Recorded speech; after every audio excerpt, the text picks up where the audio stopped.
Un présentateur de la meilleure chaîne de l'univers, c'est-à-dire CNews, a décidé de prendre du recul par rapport à l'actualité qui est suffisamment lourde et anxiogène selon ses propres termes. Et pour cela, il a eu la brillante idée d'évoquer un fait divers concernant un père de famille qui a été lynché et qui s'est vu mourir sous les coups de ses agresseurs et qui a été sauvé in extremis par les forces de l'ordre, toujours selon ses propres termes. Et moi, j'utilise souvent cette technique quand je vois que l'atmosphère est lourde, pesante, anxiogène. Pour détendre les gens, je parle d'un fait divers, d'une personne qui a été poignardée ou bien qui a été lynchée, qui est passée à deux doigts de la mort ou même un demi-doigt. Vraiment, ça détend tout le monde, ça apaise les choses. Et donc, le présentateur a décidé de diffuser le témoignage bouleversant, mais bouleversant, glaçant, très fort de ce père de famille qui a expliqué qu'à 4h30 du matin, dans la nuit, il a entendu une femme pleurer et à ce moment-là, il a tendu l'oreille, il s'est rendu vers les lieux où il entendait le bruit et là, il était vers un champ et il a vu trois hommes qui se tenaient par les bras et qui faisaient une ronde comme ça. Donc, à mon avis, ils devaient jouer à un jeu ou peut-être qu'ils faisaient un rituel, je ne sais pas du tout. Et donc, il leur a demandé s'ils avaient besoin de quelque chose. À ce moment-là, il a réalisé que les trois hommes avaient avec eux un chien court sur pattes, selon ses propres termes. Donc c'était un chien, à mon avis, qui avait des toutes petites pattes comme ça. Il a dit que le chien n'était pas très gros, mais il était costaud en même temps. Donc ça doit être une race assez particulière que je n'ai jamais vue. Et donc il a dit que ça lui a fait penser à un chien d'attaque. À ce moment-là, il s'est senti en insécurité et là, à partir de là, j'ai pas compris l'enchaînement des faits puisqu'il s'est mis à courir plus de 100 mètres. Il a réussi à esquiver les trois hommes qui apparemment étaient menaçants avec leur chien d'attaque. Alors le chien d'attaque, c'est normal qu'il a réussi à l'esquiver parce que c'est un chien qui est court sur pattes. Donc à mon avis, il ne doit pas courir très vite. Et donc après, il a couru 100 mètres et là, il a entendu les trois hommes sans raison dire va chercher le sabre. Et un autre qui disait roule-lui dessus. Donc il a pris peur et donc là, il a couru encore 300 mètres. Donc il est très athlétique parce qu'il a réussi à esquiver vraiment les trois hommes avec leur chien d'attaque. Et donc il s'est caché dans la cour d'une maison. Et donc là, à ce moment-là, il y a les détecteurs qui se sont activés. Et donc les projecteurs se sont allumés. Et les trois hommes étaient partis récupérer leur voiture pour le retrouver parce qu'il était trop rapide. Il est vraiment très athlétique. Et comme il y a les lumières qui se sont allumées, ils l'ont aperçu. À ce moment-là, il a essayé de s'enfuir, mais la cour était fermée. Donc il était pris au piège. Et les coups ont commencé à pleuvoir. Et l'agression a duré, selon sa femme, plus de 15 minutes, parce que j'ai lu un autre article qui donnait plus de détails.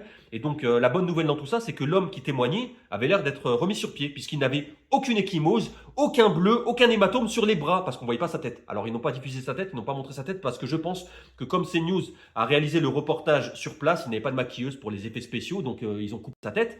Et donc il était plutôt remis sur pied. Alors attention, ne me faites pas dire ce que je n'ai pas dit. Hein. Je ne remets pas en question son témoignage et je ne prends pas parti non plus pour les agresseurs. Parce que pour défendre les agresseurs, déjà, il faut savoir qui est l'agresseur. Parce que dans l'article que j'ai lu justement, il y avait des détails que CNews a oublié de mentionner bizarrement. Je ne sais pas du tout pourquoi, mais CNews a oublié de préciser, après c'est un détail futile, mais ils ont oublié de préciser que le père de famille de 41 ans a d'abord aspergé les trois hommes avec du gaz lacrymogène.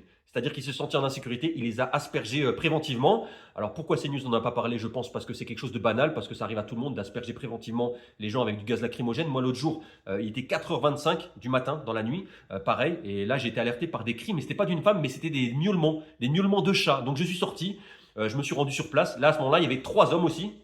Peut-être c'était les mêmes, je ne sais pas du tout. Et en fait, ils jouaient à de la corde à sauter. C'est-à-dire qu'il y en avait deux qui tenaient la corde à sauter et il y en avait un au milieu qui sautait comme ça. Et je leur ai demandé s'ils avaient besoin de quelque chose, une bouteille d'eau ou je ne sais pas quoi, parce qu'ils étaient en transpiration.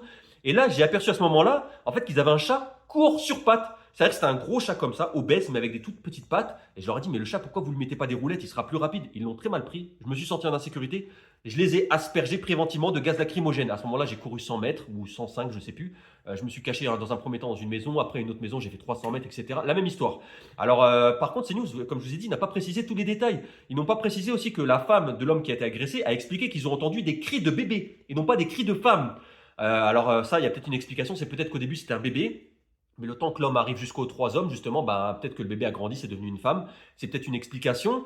Et je vois venir les gens qui vont dire oui, mais quelle est l'origine des agresseurs? Parce que j'ai vu des commentaires sous la vidéo, il y a des gens qui ont dit, il y a une personne qui a écrit chien court sur pattes, chien d'attaque, sabre à 3 contre 1. Surprenant, point d'interrogation. Et il y en a un qui a répondu, c'est typique des Norvégiens. C'est-à-dire qu'en fonction de la taille des pattes du chien, ils arrivent à déterminer l'origine du maître. Et ça, c'est vrai que ça marche aussi parce que moi, souvent, je me balade dehors avec un maître. Dès que je vois un chien qui est dehors, je mesure les pattes du chien et j'arrive, grâce à ça, à déterminer l'origine du maître. Et j'ai une liste à côté, par exemple, si les pattes font 15,3 cm, je sais que ça vient de tel pays, etc. C'est vraiment très précis, ça marche, c'est infaillible. Et donc, CNews n'a pas mentionné tous les détails. Ils n'ont pas également mentionné que les trois personnes étaient en état d'ébriété. C'est-à-dire que oui, on ne connaît pas la taille des pattes du chien, donc c'est pas évident de déterminer l'origine des trois propriétaires, mais Par contre, on sait que c'était en pleine campagne, qu'ils étaient en état d'ébriété, qu'ils avaient un chien court sur pattes. Donc, ça donne quand même un petit indicateur sur l'origine. Et donc, merci à CNews d'avoir diffusé ce témoignage bouleversant, glaçant. Et il y a même un consultant qui s'appelle, je crois, François Pepperoni ou Peponi, je sais plus, qui a dit ils vont longtemps vivre dans l'angoisse suite à cette agression. Et lorsqu'ils sortiront de chez eux, ils regarderont ce qui se passe et ce qui ne se passe pas. Et moi, c'est pareil. Quand je sors de chez moi, je regarde ce qui se passe pas. J'arrive pas à faire la différence entre les deux. Mais vraiment, merci à CNews. De prendre un peu de recul dans cette actualité assez lourde et un peu anxiogène. Mais on va commencer avec un témoignage très fort sur Europe 1 et sur CNews. C'est le témoignage bouleversant, mais vraiment bouleversant d'un père de famille qui a été lynché, mais sans aucune raison devant chez lui. Il s'est carrément vu mourir sous les coups de ses agresseurs. Heureusement, les forces de l'ordre sont intervenues in extremis. Il était 4h30 à peu près, j'entends des pleurs de femmes, je tends l'oreille et j'entends des voix d'hommes autour. J'aperçois 3 personnes en rond en train de se tenir par les bras. Je leur pose clairement la question, est-ce que tout va bien? Avez-vous besoin d'aide? Là, je me suis senti vraiment en danger immédiat. Ils commencent à crier, ils se mettent à se ruer sur moi. Il y a un chien avec vous. Et il y a un chien, en effet, un chien qui ne me paraît pas très gros, mais court sur pattes, avec un gabarit costaud. Et donc je pense tout de suite à un chien que je dirais chien d'attaque. Parce que je cours une centaine de mètres et j'entends crier va chercher le sabre, va chercher le sabre. J'ai couru le plus vite possible et j'ai voulu me réfugier dans une cour d'une maison qui est en contrebas à 300 mètres de chez moi à peu près. Et en fait, au moment où je rentre dans cette cour, des détecteurs de présence allument des spots. Et donc je regarde par où je peux m'échapper de cette cour et la cour est fermée. Il y a qu'ils étaient retournés à leur voiture pour me rattraper plus vite. J'entends dire va chercher le sabre et ensuite j'entends roule lui dessus. Voilà, réellement les coups commencent à cet endroit-là, c'est ça. Voilà, ça c'est le témoignage très fort, vous l'avez compris, de cet homme qui a été lynché sans aucune raison. François Pupponi. Elle espère qu'elle vivra tranquille, mais je pense qu'ils vont vivre dans l'angoisse permanente, quoi. Ils vont vivre longtemps dans l'angoisse. Et quand ils vont sortir de chez eux, ils vont regarder ce qui se passe pas.